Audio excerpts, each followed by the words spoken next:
Okay, well, what's going on is Convention of States Today Roundtable. As I said at the outset, the topic is President Trump's 10-point plan to dismantle the deep state. Now, Convention of States is nonpartisan, apolitical. We never endorse a political party. We never endorse a candidate. But the fact of the matter is, the United States has a new president as of about 1 week ago. And he made a speech on March 21st of 2023. I mean, this will soon be 2 years ago. He made this speech called his 10-point plan to dismantle the deep state.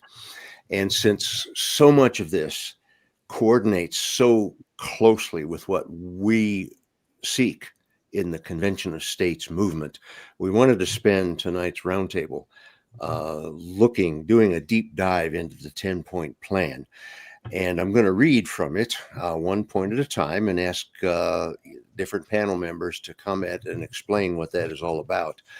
The very first point, President Trump, or candidate Trump at the time, said on that date, quote, "I will immediately reissue my 2020 executive order restoring the president's authority to remove rogue bureaucrats." And Gary's going to talk to us about that one. Gary, take it away. So, John, in order to understand this, there's a category of federal employees that are separate from from the normal government civil service. And this is called the Senior Executive Service, SES for short. These are people who get higher pay, more benefits, things like that. The SES was created in 1978 by Congress under the leadership of the recently departed Jimmy Carter, interestingly enough. And the folks in the SES lead and manage major organizational units of the federal government.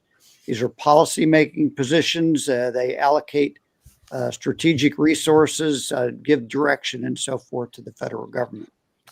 Well, this SES, in some ways, really is the federal government. They run the federal government. We may think, oh, we elect people and the president appoints people. No, the Senior Executive Service largely runs the federal government. And this, as civil service employees, they cannot easily be fired. Some of the SES folks are appointed, but many of them are positions that are reserved for what they call career employees. So in October of 2020, about a month before that election, Donald Trump issued an executive order in which he reclassified and he created what he called Schedule F. I kind of think the F might have been for firing. I'm not sure. I wasn't there. But basically, he subjected a great many of these senior executive service employees to being removed by the president. And of course, when that election went the wrong way, the order was never really brought to full implementation. And of course, one of the very first acts of Joe Biden was to rescind that executive order. So I think what is likely to happen is Donald Trump is going to reissue either that same executive order or an even stronger one that does the same thing to make it so these folks who really are the policy making, at the ground level type people can be removed if the president just doesn't like them. He doesn't have to go through all the rigmarole that you would normally go through to fire somebody who is a government service worker under the civil service laws. Okay, thank you, Gary. Now, I've been following this, and I'm not sure if the president has reissued that executive order yet. I haven't read or heard anything about it, but I have noticed quite a few bureaucrats have lost their jobs already, including a whole bunch of inspectors general who were not doing their jobs. And so this sort of thing has already started. And viewers, one reason we wanted to jump on this particular topic tonight, not wait a week or a month, is that a lot of this stuff is happening so fast. by the time we got around to it, it might be ancient history. So we wanted to jump on this topic as ASAP, as soon as possible. So thanks, Gary. I want to move on to the second point. The candidate Trump, in that speech, he said, "We will clean out all the corrupt actors in our national security and intelligence apparatus. The departments and agencies that have been weaponized will be completely overhauled so that faceless bureaucrats will never again be able to target and persecute conservatives, Christians, or the left's political enemies." And so Charlie's going to talk to us about point number 2, the national security and intelligence apparatus. So I'm no ex-FBI man like Mr. Dale Tipton. So I can't give any inside baseball on that, but I would like to, forgive me while I go a little philosophical on why this is necessary. Why exactly is it that specifically conservatives and Christians tend to be the enemies of leftist government, aka big government? Well, because conservatives tend to support small government, of course. So even if conservative Republicans have a tendency to grow the government just as much as Democrats, this is why Convention of States is nonpartisan, as you said, John, because government insiders are incentivized to grow the government, grow their own, thereby growing their own power. The federal Leviathan, as we often refer to it as, the great metaphorical beast of revelation that grows and grows and grows and eventually becomes a perversion of its original purpose, turning against the people, as we've seen repeatedly. So it's the responsibility of the states under Article 5 to check the feds. Add Christianity in there, and you have a group of people that want to diminish the powers of the Fed because we do not put our trust in the fallible human-led governments of the world. We put our trust in God. Therefore, God is the enemy of big government. The American system of self-governance was built upon separation of church and state. Government protected God-given rights, while the church instilled responsibility to protect those rights and responsibilities. Now we've destroyed the church and handed those responsibilities over to government, and it's created a nanny state. So it's no surprise also that, leftists have a tendency to be atheistic. Therefore, they don't believe in a supernatural higher power. They only believe in the higher power they can see, which is government. Their higher power is not an almighty father, but Big Brother. And while Big Brother pretends to love you just as much as God does, he does not. He only loves himself. God wants us to live independent lives driven by our own free will. Big Brother wishes to infantilize you. Big Brother wants you separated from family, childless, out of shape, sick, addicted, spending instead of saving, dependent only upon him, in your place, under his heel, owning nothing, and happily sedated by happy pills in the black box. Therefore, it is the Christian conservatives that are the natural enemy of Big Brother. It's un-American, and only transparency in government will shift the incentive structures away from growing this already out of control federal Leviathan run by faceless, unelected bureaucrats free of accountability and oversight. Is that all you can say? All I can say. Wow. That's just Charlie's opinion. Was that just his opinion? Or No, that's facts. I'm spitting facts. That's a homily right there. That's great stuff. Wow. Can I get an amen? Amen. I'm glad we're recording this. I'm glad this is being recorded. That's good stuff. That's true. Okay. Do you have more on that, Charlie, or was that the end of it? That's all I got to say on that. Ready to move on to number 3? Well, I believe that's well, my we responsibility. will in a minute, as well. but the perceptive viewer can see how what Charlie said philosophically there, how that feeds right into cleaning up the national security and intelligence apparatus, because big government has been targeting, conservatives and Christians, and these are the reasons why. And according to this point of the president's 10-point plan, that will end. And so thank you, Charlie. We'll move on to number 3, and that's where the candidate Trump said, quote, "We will totally reform FISA courts, which are so corrupt that the judges seemingly do not care whether they are lied to in warrant applications." And so Charlie's going to talk to us about that one too, the FISA courts. So FISA, the Foreign Intelligence Surveillance Act. The FISA courts were originally brought about because of the Fourth Amendment's protection over private phone conversations. FISA warrants are supposed to be clearance to intercept communications between Americans speaking to foreigners if some nefarious activity is suspected. So if it's two American citizens, that's private. They can't touch it. But if half the conversation is with a foreigner and there's some reason to do so, they can apply for surveillance.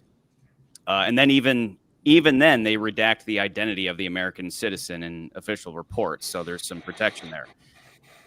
That's the way it's supposed to work. This whole thing hits very close to home with Trump, as with a lot of things. It was a grand conspiracy theory back during the 2016 election when Trump claimed the Obama administration had his wires tapped during his campaign, and then later it proved to be half true. So they weren't surveilling Trump directly, but they were surveilling one of his campaign aides, Carter Page, suspecting him to be a Russian asset, a suspicion that was based on the infamous Steele dossier, which was paid for by the Hillary Clinton campaign. So it sounds a little too convenient that this highly secretive court that has little to no oversight suddenly grants the James Comey-led FBI, an appointee of Barack Obama, clearance to spy on the Clinton campaign's political opponent's inner circle based on a completely fabricated dossier funded by the Clinton campaign itself. So why do you want to spy on the Trump campaign? Well, because this thing that we made up. Okay, go ahead. It's like, what? So clearly there needs to be a little more oversight there when, everybody on the same team can just randomly be like, well, yeah, we think he's a Russian asset. Why do you think that? Because we think he's a Russian asset. Okay. With no oversight. More abuse. Yeah. Charlie, my favorite sport is baseball, and you have just hit 2 Grand Slam home runs. Thank you. On point number 2 and point number 3. And in fact, I think the rest of us will just log off now and let you take the whole rest of the roundtable. Yeah. It's going to be kind of hard to live up to beat that, isn't it? You are on a roll, my friend. Thank you very much nice for to bringing Too that good to me. information. So am Okay. I, should we just tell Dale Tipton to just never come back? Yeah. I hope he's not watching. Sorry, Dale. Yeah. Okay. Well, let's move on to the 4th point. And here again, I'm going to quote from candidate Trump on that 2023 speech that he made. We will establish a Truth and Reconciliation Commission to declassify and publish all documents on deep state spying, censorship, and corruption, close quote. And Brett from Missouri going to talk to us about that one. Go, Brett. I'm going to say Charlie's a tough act to follow here, so let's see if I can see how I can do. I'll try to step up my game. No, there's lots of things, like what you pointed out, Dale. I mean, and things are just, John, things are moving fast and furious. No pun intended to the former gun running Obama administration program, but as far as there's so much. There was so much collusion between the Biden administration, Obama administration, and social media, and that's been admitted to by Mark Zuckerberg at Meta, and then with Elon Musk buying Twitter, now X. There's so much of that has come to light. So I think this is going to be really a full court press, which has yet to really. The stage has been set for it, but it's yet to really start to release their information. But I did see there was a news report here today that the CIA has come out and they have done their investigation. They're doing further investigation, and they are coming to the conclusion that the COVID-19 virus was a product of the Wuhan lab. And was released there that the lab leak theory that got so many people deplatformed and so many people called conspiracy theorists and anti-vaxxers and all other kind of names, all over the kind of phobes and stuff like that back in 2020 to 2022, probably actually up until 6 months ago. Yeah, you know what? We're right. So conspiracy theorists can increasingly can just be called theorists, because there is no there is a conspiracy, but it's not on our end. So some of the things that President Trump has done executive order wise, just in this vein with the Truth and Reconciliation Commission, in addition to the CIA report on COVID today, had the declassification of the John F. Kennedy and Martin Luther King assassination files. That will be, interesting to see what's in there. I think they have like 45 days in order to do that. There's lots of conjecture and speculation on exactly what is in there. Some, ranging from a whole lot of nothing to some kind of grand conspiracy. My opinion, I think the only reason why the government, conceals information is because of government involvement. So I'm sure that there's probably some kind of government involvement, but we'll just kind of wait and see. You had the Trump DOJ is ending the weaponization of programs like the FACE, or laws like the FACE Act. And that was largely targeted towards evangelicals and people who were just outside Planned Parenthood, baby sacrifice, child sacrifice factories, praying, weren't obstructing anybody's entrance into the baby sacrifice factory. You also have today, actually, there was the firing of Jack Smith. Jack Smith was a special prosecutor, the unconstitutional special prosecutor that was on the rabid trail of trying to put President Trump in jail. His staff attorneys, he had about 40 staff attorneys that were investigating President Trump. And there's an unspecified number exactly who was dismissed, but there was a mass firing of attorneys that worked on the classified documents, which is, the Presidential Records Act, which was a nothing burger, and also the January 6th jamboree there in Washington D.C. in 2021. You also there was an interesting. I'll just read this real quick. This is from an AP article about this. It said President Donald Trump on Monday ordered that no federal officer, employee, or agent may unconstitutionally abridge the freedom of speech, the free speech of any American citizen. An early step toward his campaign promise to dismantle what he called government censorship of U.S. citizens. So this is definitely, really, really impressive that. An indication, that the president, that the Trump team, the Trump administration, they had all their I's dotted and T's crossed coming into their administration, and just to see what's happening this week. So we'll see where all this goes, but definitely the plans and the plans are laid to start declassifying a lot of information and a lot of the persecution of the federal government against ordinary citizens. Yep, and it's encouraging to see that it's already starting.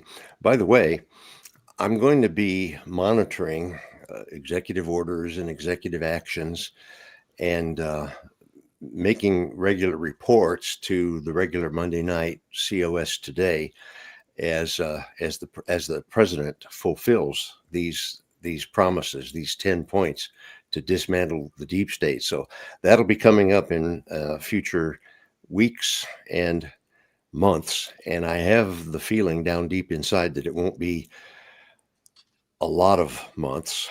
It'll be a few months as we see this, and it's very interesting to watch the other side and the mainstream news media just lose their minds as these beginning steps are taking place. Really interesting to watch that happen. Yeah, Dale. John, I heard on a report. I heard Trump state this evening, that he's in fact issued over 350 executive orders. Yeah. We all heard about the 200 or the 201, but I didn't know he had issued that many. 350. My goodness. He must have writer's cramp. Well, I think I don't know if it was Charlie or Brett that said this. They had this all planned out. This is I mean, this is, I don't know, I can't think of the right term, but it's vast. I mean, it's encompassing. It seems to me. and you're right. I think stuff's going to happen fast. Yeah. And Charlie, did you we're have? gonna try our best to stay on top of it? Yep. Okay, Charlie, did you have something to say? Yeah, there's a NBC News headline referring to what Brett was saying CIA shifts assessment on COVID origins, saying lab leak likely caused outbreak. And then, of course, we funded that. The American government funded that. So I can't wait for the headline that says CIA shifts assessment on Kennedy assassination, says, yeah, that was us. Sorry. I can't wait. Yeah, and the interesting thing about the lab leak thing is that the CIA came to that conclusion a while ago and didn't release it until Director Ratcliffe took over. He got confirmed and sworn in over the weekend. He took over. He found that report, released it. Wow. Really? You think he did that quickly, huh? Oh yeah, I saw that news report. Yeah, he's that the one who right? released it. Yeah. Even though Wow. they came to that conclusion weeks ago, they just didn't want to say it, and so now they're saying, the quiet part out loud. Yeah. Wow. Okay. That Well, could let's be a move whole nother on. show. Well, okay. We got there's a Monday every week, isn't there? We can keep doing this. Let's move on to number 5 of the president's 10-point plan. And here's what he said, quote, "We will launch a major crackdown on government leakers who collude with the fake news to deliberately weave false narratives and to subvert our government and our democracy. When possible, we will press criminal charges," end quote. The only word in there that I don't like is the D word, democracy.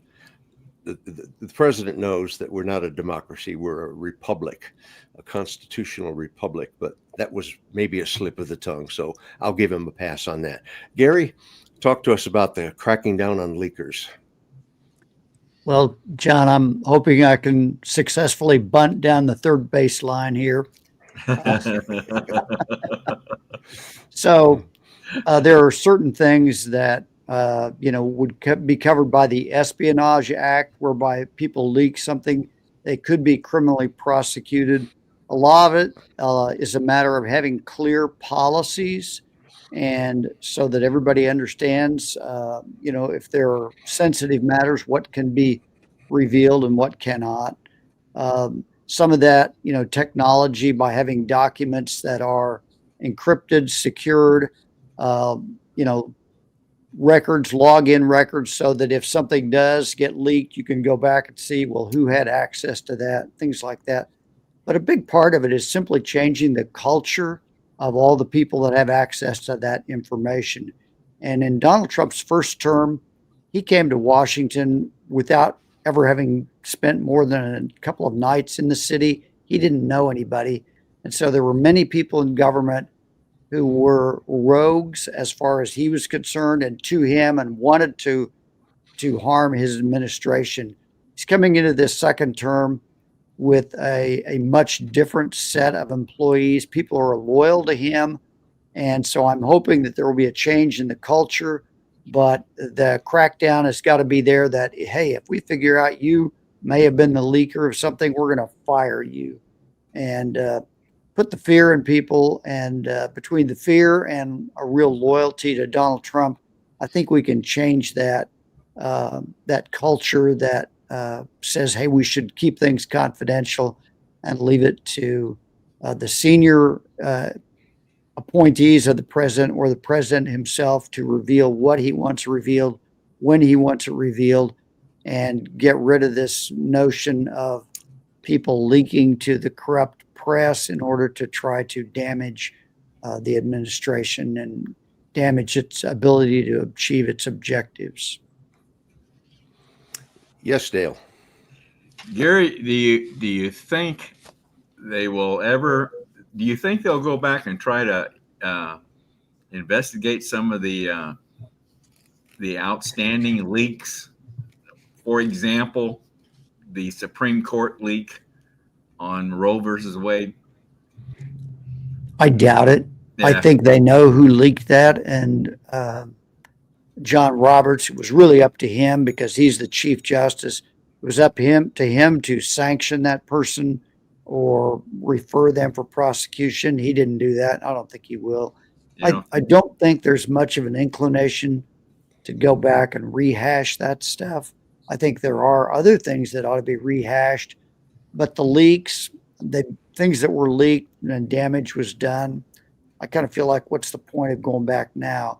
I think there are many other things. I think Donald Trump tends to be forward looking and he doesn't like to look back and try to fix the errors of the past. He just wants to press on to achieve his objectives. Yeah. I Pam think Bondi John may Roberts see it would have to be otherwise. saying John Roberts would sanction himself, I think, if he wanted to find out where the leaker was, but that's in my opinion. That may be, I don't know, but Yeah, I'm pretty sure they know who the leaker was. They just didn't want to do anything about it for Yeah, they know whatever whose reason. cocaine. They know whose cocaine it was too in the White House. By the way, Yeah. Yeah, they do. really, Yeah, Well, I you know, cannot believe that they don't.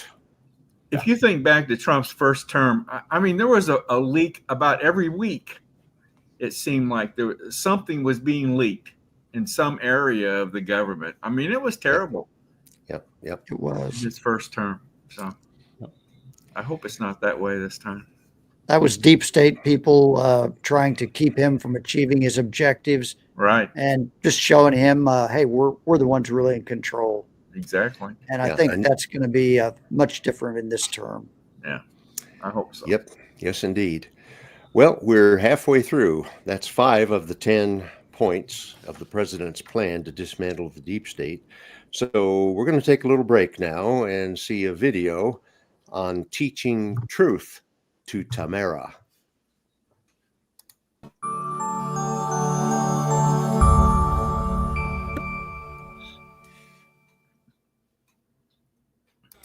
John Ackerman for Convention of States, Indiana, and I am teaching truth to Tamara.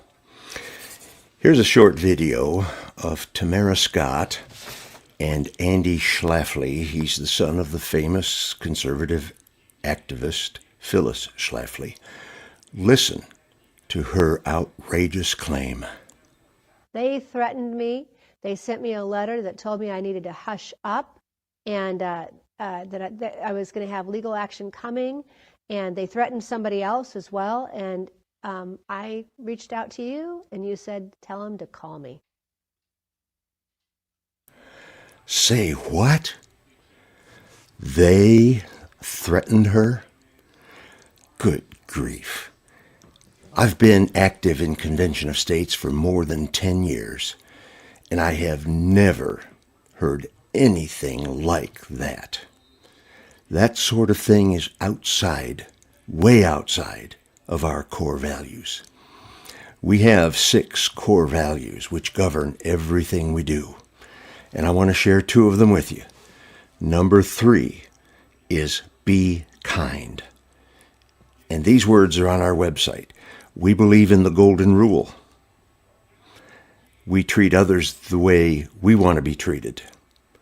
We seek to have positive interactions with others while being professional, respectful, and speaking the truth boldly and with love. Close quote. And core value number 6 is revere Judeo-Christian values. Quote, our republic was founded on Judeo-Christian principles, including that every individual is created in God's image and endowed by the Creator with inalienable rights. It is the duty of the government of, by, and for the people to secure those rights. Close quote. I'm here to tell you that Convention of States people are not bullies. We do not behave the way Tamara Scott described in that video. We treat all people with their God-given dignity that was instilled in them when they were created in the image of God.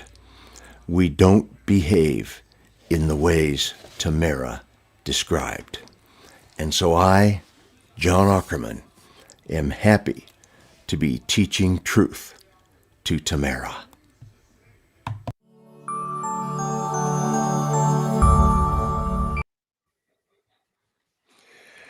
Well, I don't think she was listening, but at least we're trying to put the truth out there. Okay. Yeah. She accusing us on her podcast or her internet show, accusing us of being bullies. Give me a break. Well, okay. Dale? Yeah, sorry, was there a little lag on the video there? The Yeah, on audio? my end. Yeah. Yeah. Yeah, I don't know. I apologize for that, but I think we heard what you wanted to say, so it was It's good. the gremlins in the internet. Yeah. Okay. Yeah, the audio was fine. Yeah, the audio was good. Yeah. All right. Yeah. Okay, we're going to move on to point number 6 of President Trump's 10-point plan to dismantle the deep state. And here's what he said, quote, "We will make every inspector general's office independent and physically separated from the departments they oversee so that they do not become the protectors of the deep state." Dale, take it away. All right, John. Now, first of all, let me lay out here just what an inspector general does. In other words, what an IG does. Okay, and the IG is a government official. It's responsible for oversight, accountability, and integrity within a specific agency or department.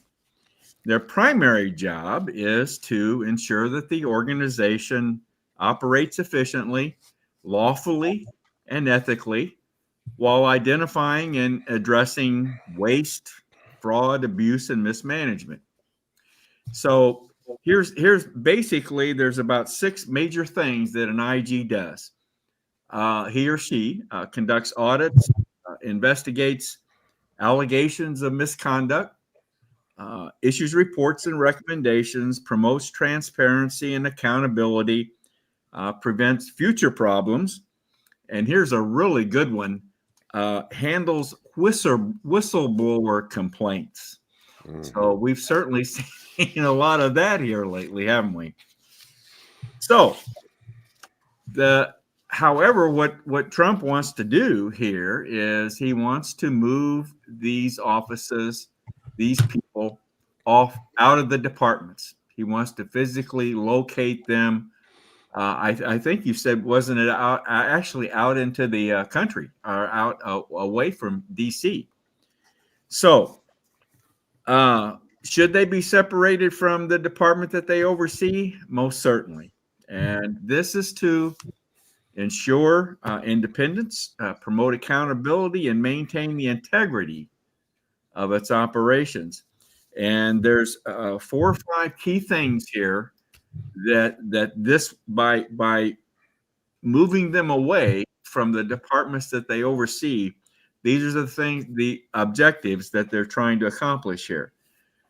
Preserving independence and objectivity. Obviously, the IG's got to be independent, got to be objective in what he or she is doing.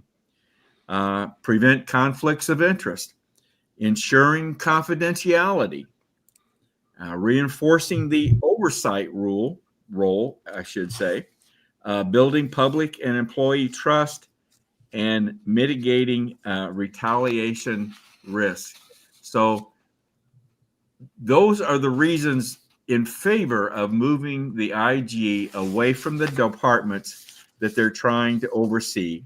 So I think, bottom line here is the IG serves as an internal watchdog on these departments and ensuring that these organizations adhere to its mission while safeguarding public funds and trust. So this will be a good move. Yeah, and it makes perfect sense to me that the inspector general should not be housed at the same location as the agency that he or she is investigating.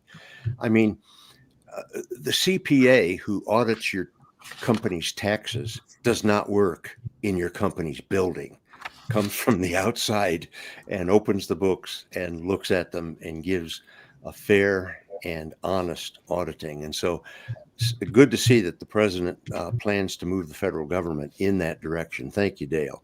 Number 7 of the 10-point plan, here again quoting from the speech, "I will ask Congress to establish an independent auditing system to continually monitor our intelligence agencies to ensure that they are not spying on our citizens or running disinformation campaigns against the American people, or that they're not spying on someone's campaign like they spied on my campaign. And Dale Parrish, coming right back to you. Yeah, this really ties into the IG item that we just discussed, but and I'm surprised that that there aren't more of these systems in our federal government, because if we had some truly good auditing systems, a lot of stuff might come to surface that we later find out about through a whistleblower or whatever. But generally, an independent auditing system, okay, it's a structured process to examine and evaluate the financial, the operational, or compliance aspects of an organization. And it should be conducted by an external, impartial party. And the purpose, like I said, is to provide an unbiased assessment of whether the organization's records, processes, and practices adhere to established laws, regulations, and standards. So some of the key features of a good auditing system is impartiality, external oversight, transparency, and systematic approach. So certainly, as I'm sure we all know, various departments, and especially in the intelligence area, an auditing system is very, very necessary. Okay, thank you, Dale. Uh-huh. I would say that was a solid double. Okay, you get a solid double. Okay. I was gonna call it a long fly ball to center field, but if you want to call it a double, okay. Okay, well, we'll make it a ground rule double. It was a long fly ball to center field that bounced into the grandstands. Ground rule double. And spring training opens in a few days, and so baseball will be back. The season is almost upon us. We're having fun tonight, aren't we, guys? Yeah, we are. Yeah, we Okay, are. let's move on to number 8. This one I'm going to invite Brett to talk about. The candidate Trump said, quote, "We will continue the effort launched by the Trump administration to move parts of the sprawling federal bureaucracy to new locations outside the Washington swamp. Just as I moved the Bureau of Land Management to Colorado, as many as 100,000 government positions could be moved out, and I mean immediately, out of Washington to places filled with patriots who love America, and they really do love America," close quote. Brett? Well, let's see if I can do more than hit just a dying quail over the second baseman's head here. So, yeah, like President Trump said, in his first administration, he had moved the Bureau of Land Management out to I think it was Grand Junction, Colorado, and also the Department of Agriculture. I think he moved to Kansas City, Missouri, if I remember correctly. And this kind of goes back to what Dale was talking about. Not only moving the inspectors general out of the agency and maybe out of DC, but moving the agency out of DC as well. And this is like he said, he has plans to relocate over 100,000 employees out of DC. And a couple of weeks ago, I think it was the Office of Management and Budget that did a did a study that they said that like 7 or 8% of federal employees were actually working in a federal office building. You just think about all the infrastructure that we, the taxpayer, pay for, and if you went down to the mall and saw like an 8% occupancy rate in the mall, it's probably not going to be open. But yet these are all offices in buildings and plant and equipment that are subsidized by the American taxpayer. So there's absolutely no incentive whatsoever for the federal government to do anything efficiently. So that was one of President Trump's other executive orders is ordering a return to employees back to their offices. And, like I said, I mean, we got 92% of the federal workforce, which is in the millions of people that have been working remotely from their house, possibly in their pajamas, since 2020. And so, that's just crazy. And a lot of private companies did that. But, most of them are at least, bringing people back in a hybrid system, requiring them to work from the office maybe 3 or 4 days a week, at least anyway, if not full time. And so this is really past time for the federal government to do this as well. And I think that it's really a good thing that President Trump is shining a light on this. And I think this also, might definitely feeds into the DOGE, the Department of Government Efficiency goals as well, because a lot of these, some of these employees, they might decide, what, I'm not going to go back to work. And, that might be a really good way to get some a decrease in headcount, because then if you tie this number to whenever the government has a quote unquote shutdown, where 85% of the government is still open, each department has the ability to designate an essential or non-essential employee. So if you just look from that 15% of the federal employee workforce is designated as being non-essential by their agencies they work for, that seems like a pretty good place to have a pretty significant cut right there. So it'll be interesting to see what agencies move out first. And that's provided that the agency is not eliminated, as President Trump has stated, like with the Department of Education. So it'll be interesting to watch and see how this transpires over the next few months.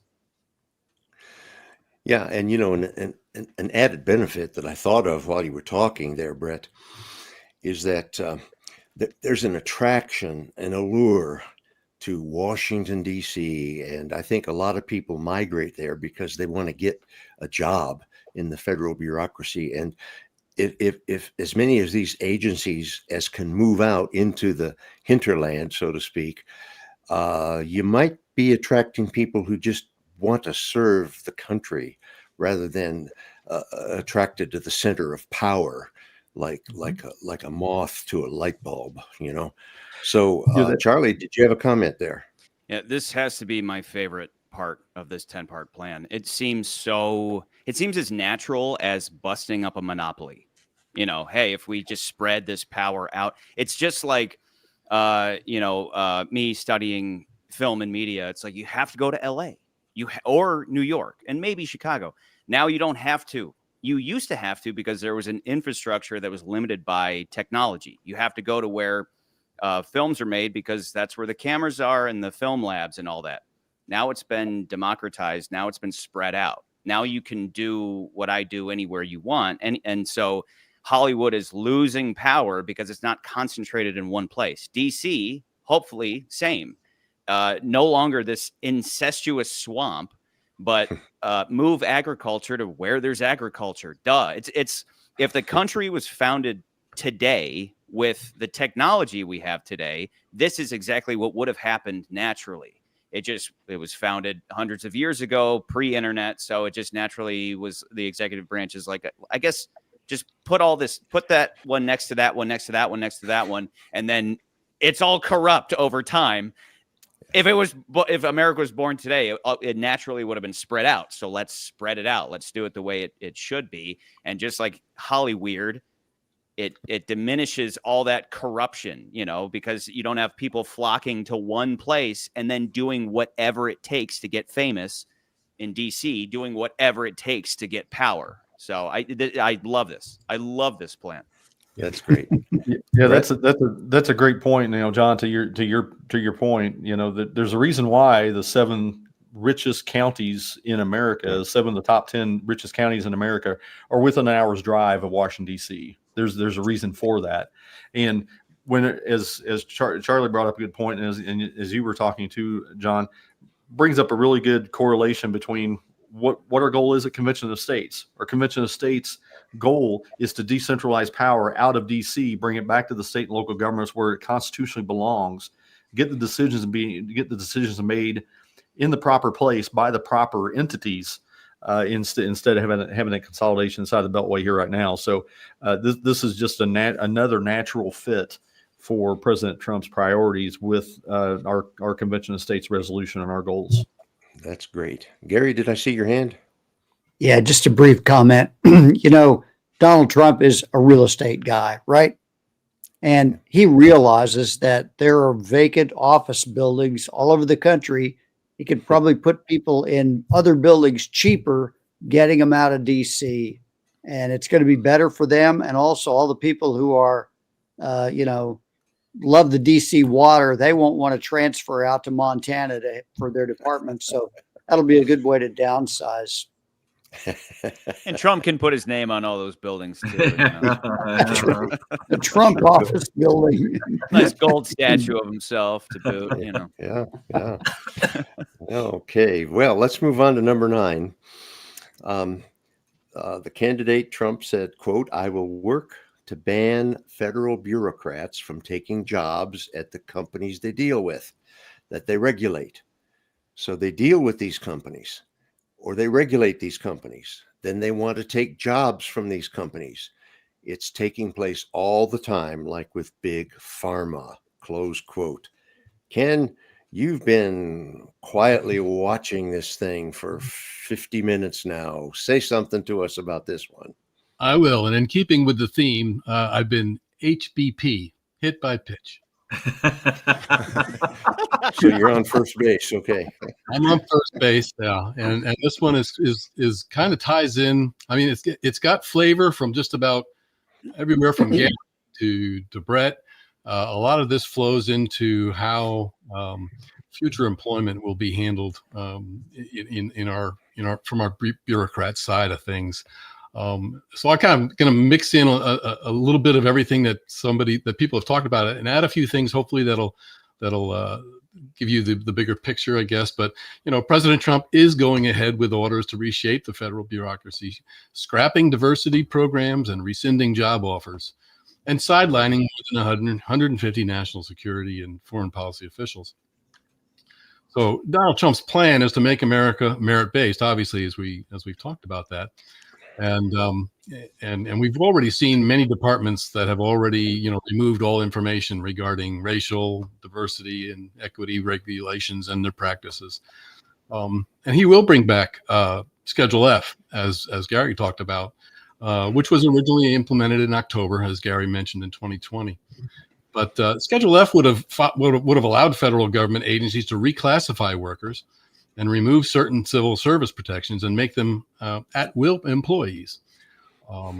Specifically, Schedule F will categorize certain positions as policymaking or policy evaluating, and therefore would be more responsive to the political party. The action was also limited federal unions' abilities for collective bargaining, which limited their ability to negotiate and to use official time working on union activities.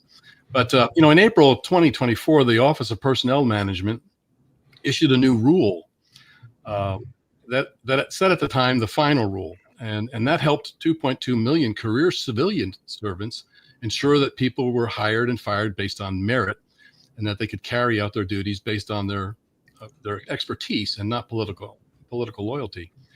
But it was just a rule. I just kind of wanted to harp on that for a little bit, because it was just a rule. And we all know what happens to rules. When you have a rule, it's made to be broken. So, what we've seen there is the OPM. While the OPM rule is just that, it's not law. And so, because it was just a rule, rules and Schedule F could be rescinded. So, Donald Trump wants to make that a law. By making it a law, it would strengthen Schedule F. But to get to further employment and what have you, the potentially adding to federal employees' concerns about their future employment under a Trump administration, a new Department of Government Efficiency will be led by Tesla founder Elon Musk and former presidential candidate Vivek Ramaswamy. The non-government advisory entity is tasked to work with OMB to restructure federal agencies and cut spending and regulations, apparently until the summer of 2026. Now, as we talked about keeping these employees from going out then and getting jobs with the departments that they basically had rule over, Trump is basically putting into place structure that will keep employees from doing that, basically. And by eliminating and putting in place laws rather than rules, a lot of this will take place because of that. So it's one of those things, I think, that when you start looking at the intricacies of all these different ways that the swamp has grown and the people have basically or the departments have basically figured out ways to manipulate and work the system, so to speak. This is all going to end under Trump, we hope, and soon. So that's basically what I had. I sure hope that Congress passes this and makes it a law, because this president will sign it. Some presidents might not sign it. Okay, thank you, Ken. Let's move on to the last point, number 10. Mr. Trump said, I will push a constitutional amendment to impose term limits on members of Congress. That sounds like Convention of States. Yeah, we've heard of this before, haven't we? Someone's mentioned this already, I think. Yeah. Well, yeah. And I think that's me again, if I'm not mistaken. Is that right, John? Yeah, that's you, Ken. Okay, well, I've been issued an intentional walk on this one. So I've reached first base twice now, and I'm looking to steal a base. All right, I want to steal second. So I'm just going to start off by saying, let me just list some things here. Senator Chuck Grassley, Republican, Iowa, 41 years. Senator Mitch McConnell, Republican, Kentucky, 37 years. Senator Ed Markey, Democrat, Massachusetts, 45 years. Senator Ron Wyden, Democrat, Oregon, 41 years. Senator Chuck Schumer, Democrat, New York, 41 years. Representative Hal Rogers, Republican, Kentucky, 41 years. Representative Smith, Republican, New Jersey, 41 years. Does the number 41 seems to be making a pattern here? And this what's your point here, Ken? What's your point? What are you getting at here? What's my point? Okay.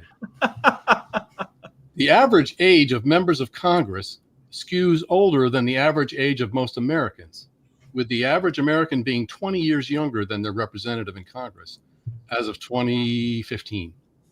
19% of Americans eligible to run for Congress are 65 or older. What Congress meant to reflect the diversity, including age of the United States population, is notable. 40% of current senators and 26% of representatives are 65 or older. We won't even go into the one that's in a nursing home.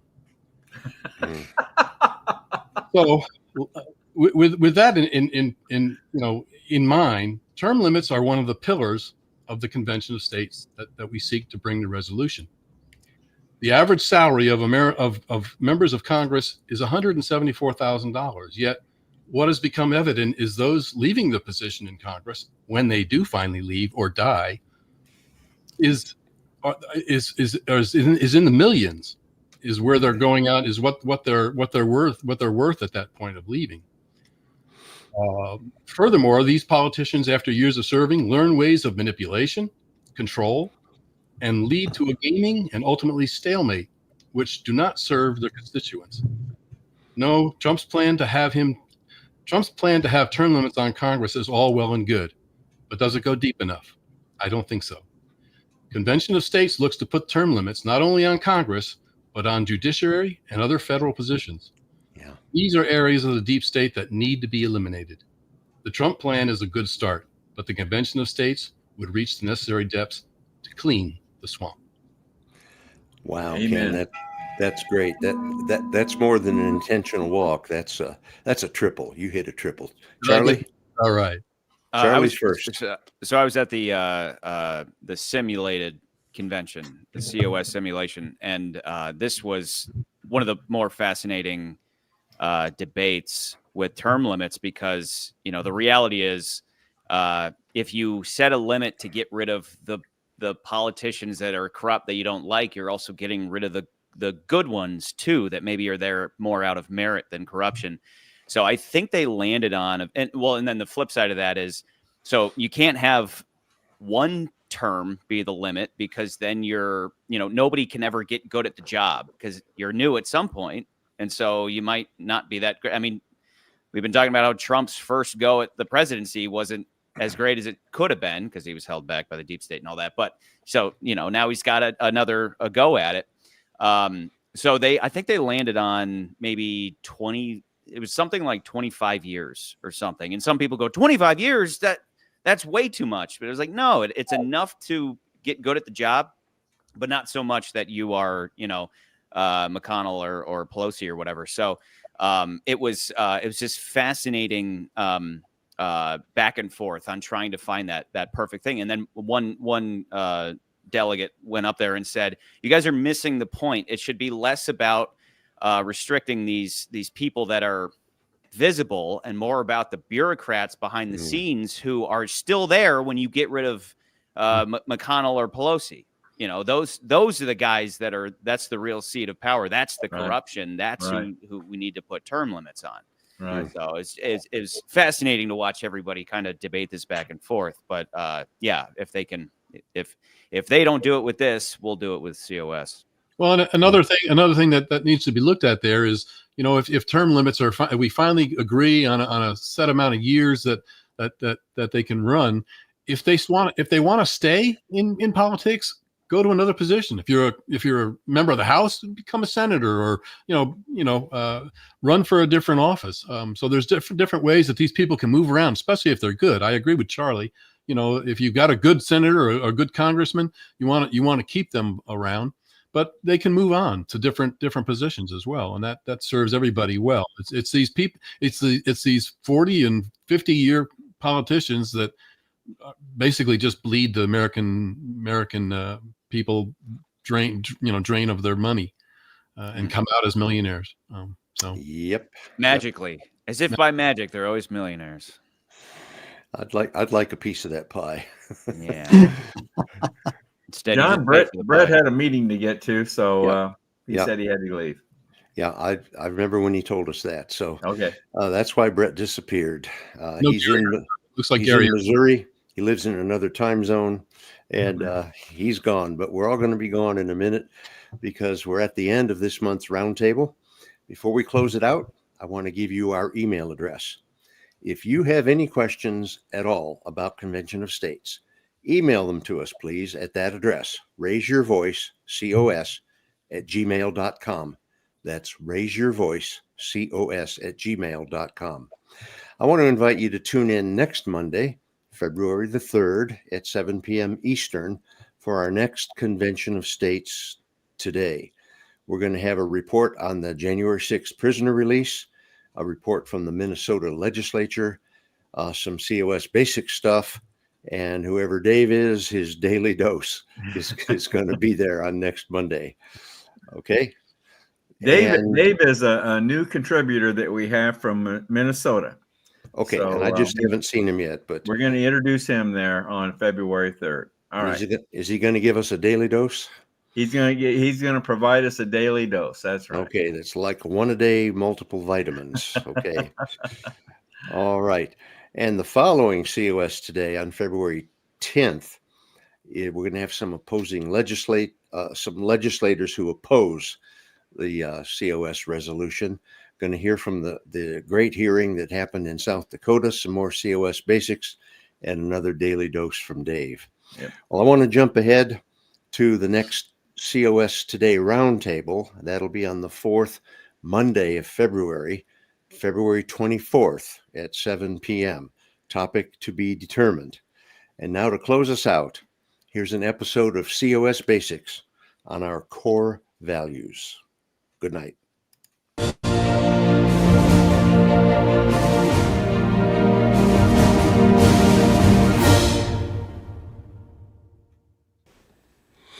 John Ackerman for Convention of States, Indiana. With this video, I'm starting a brand new series called COS Basics. There are so many things that are basic to our movement, and I want to walk you through them one at a time. And the very first thing that I want to talk about is our core values. Our success as an organization depends upon the culture of this organization. And since values define culture, we're going to start by looking at and understanding the 6 core values of Convention of States.